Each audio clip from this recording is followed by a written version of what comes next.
Hello, and welcome to this chapter introduction video on your AP US Government textbook chapter covering the president. In our textbook, this is chapter 5. Now, the president is not the entirety of the executive branch. That's important. We're going to be covering the bureaucracy a little bit later, but the president is hugely important. It is, of course, in our government, probably the one person you think of when you think of the federal government. And as such, the AP US Government and Politics test has a lot to say and a lot they want you to know about the president. As we think about the president in this class, I want you to picture that octopus stretching out and grabbing more and more power for itself, because it's a general truism that since the time of our very first president, George Washington, presidents have found ways to take those 4 short sections of Article 2 and stretch them into almost unimaginable power.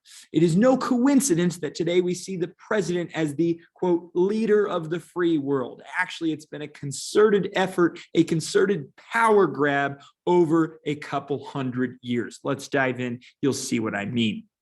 First off, 3 key concepts you need to make sure you understand. The first comes from Hamilton's Federalist 70. It's the idea of unity in the executive branch, or the unitary executive. This is still an important idea and theme in American politics today, and it goes all the way back to Federalist 70. You're going to want to be able to define unity, define energy, and not only know that Federalist 70 vocab, but also give examples of presidential power that support what Hamilton was talking about.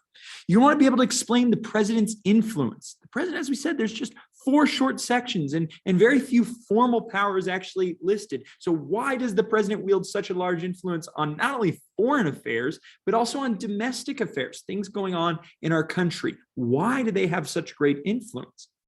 And lastly, you're going to want to explain the complicated relationship between the president and Congress. Of course, the president cannot pass laws. They are not a lawmaker. And so how do they rely on Congress to pass laws for them to carry out? And on the other hand, why is it that Congress relies on the president if, after all, Congress has the ultimate authority of passing laws and even the power of the purse? You want to think about that interaction and the relationship and how both are reliant upon each other. You've heard me mention this already, but the 2 similar concepts you want to be able to compare and contrast are formal powers and informal powers. These are 2 very different ideas. Our formal powers are those powers that are actually listed in Article 2 of the Constitution, and informal powers are the powers that are not, and yet the presidents have interpreted them as part of their job over the years. You want to know not only the difference between these 2 terms, but examples of each. And lastly, our chapter mantra, we're thinking of that octopus. The powers of the president are always expanding. Think about that for a moment. Informal powers, things that a president does that aren't actually in the Constitution. Well, every time a president exercises something that's not in the Constitution, exercises an informal power, well, that means all future presidents might think they can do that as well. And so the powers of the president are always expanding. And that's been true, as we said, even from the time of our first president, George Washington. That's a huge focus in the chapter. You'll want that mantra playing in the back of your mind.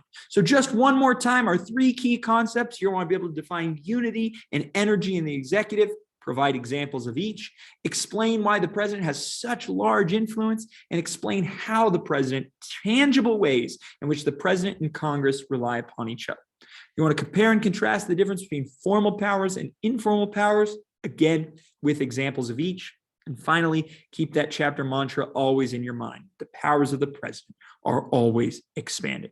Thanks so much for tuning in. I hope this is helpful as you dive into the chapter on the president.